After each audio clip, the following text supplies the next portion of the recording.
कहते हैं कि जो मिला एक बार तुझसे, जो मिला एक बार तुझसे, बस तेरा ही हो गया।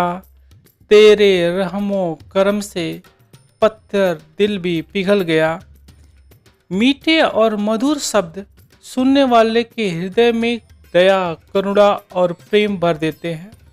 इसके विपरीत कड़वे और तीखे शब्द दिल में ऐसे घाव कर जाते हैं जो इंसान को भीतर से तोड़ देते हैं और आंखों को नम कर जाते हैं।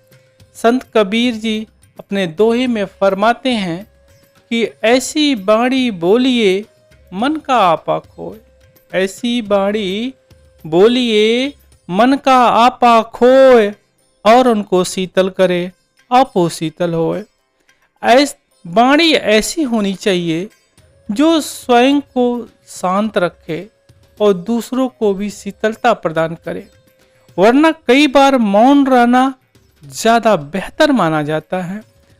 वह शब्द ही बोले जो दूसरों के लिए खुशियों के भाव पैदा कर सके, वरना चुप रहना ही बेहतर है। कहा भी गया है कि एक चुप 100 सुख।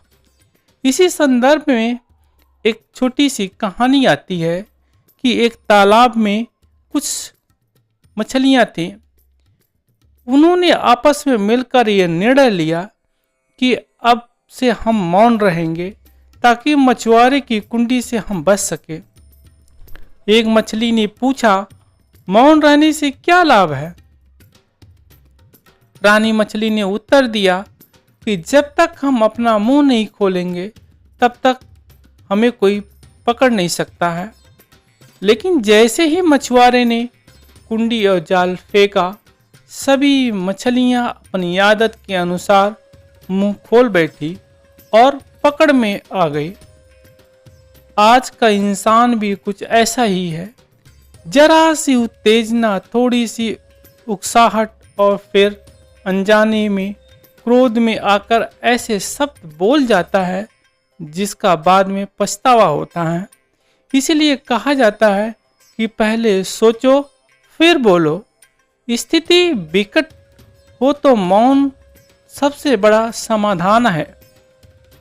तुमने प्यार लुटाया कितना, आंखों के आंसू कहते हैं, समझ न ले कोई इसको पानी, प्रेम के झरने बहते हैं।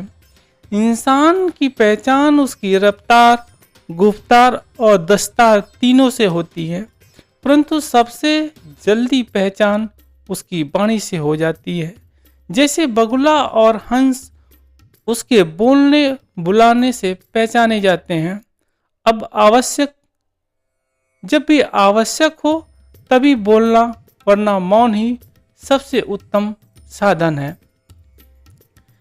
जब तक हम कथनी के साथ ज्ञान नहीं जुड़ता और ज्ञान के साथ कर्म नहीं जुड़ता, तब तक किसी का पार उतारा नहीं हो सकता है। जैसे कई बार हमने एक कहानी भी सुनी होगी कि कुछ तोतों ने एक बात सीख ली कि शिकारी आएगा, जाल बिछाएगा, हमें फंसाना चाहेगा, लेकिन हम नहीं फंसेंगे। जब शिकारी ने यह बात सुनी तो वह बहुत ही मायूस हो गया।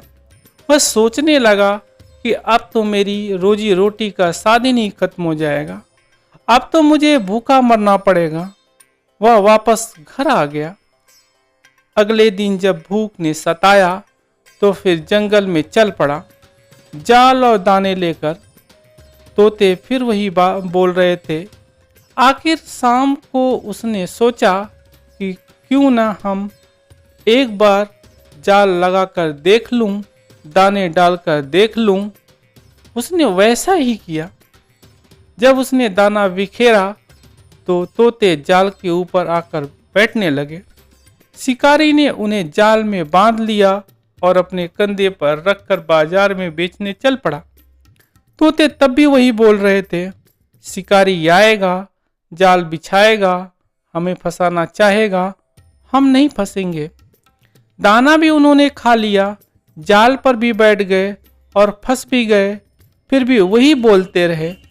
ऐसे ही किसी की वास्तविकता का ज्ञान हो जाने से कुछ नहीं होता, जब तक कि उसके साथ कर्म न जुड़ा हो। अगर हम उन तोतों को अपनी बात का ज्ञान भी हो जाता, लेकिन फिर भी वे जाल पर आकर बैठ जाते, तभी वही जकड़न में थे। ठीक इसी प्रकार जिस इंसान का ज्ञान के साथ कर्म जुड़ जाता है, वही बंधन से छुटकारा प्राप्त करता है, आवागमन से छुटकारा प्राप्त करता है, और किसी ढंग से इसके बंधन नहीं कर सकते। दो दोस्त जो बचपन में एक दूसरे के बहुत करीब थे, हर एक बात एक दूसरे से साझा करते थे। एक दिन किसी छोटी सी बात पर मतभेद हो गया।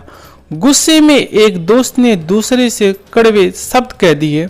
बात छोटी थी पर शब्द बहुत भारी थे। जिस दोस्त को यह बातें सुननी पड़ी, उसने कुछ नहीं कहा, बस चुपचाप चला गया। कुछ समय बाद कहने वाले दोस्त को पछतावा हुआ। कई दिनों तक दोनों के बीच खामोशी बनी रही। एक दिन उसने माफी मांगी, तब जाकर रिश्तों की मिठास लौट पाई। यह घटना ने मुझे सिखाया कि शब्दों से लगे घाव दिखते नहीं, पर मन को बहुत गहराई से दुख देते हैं।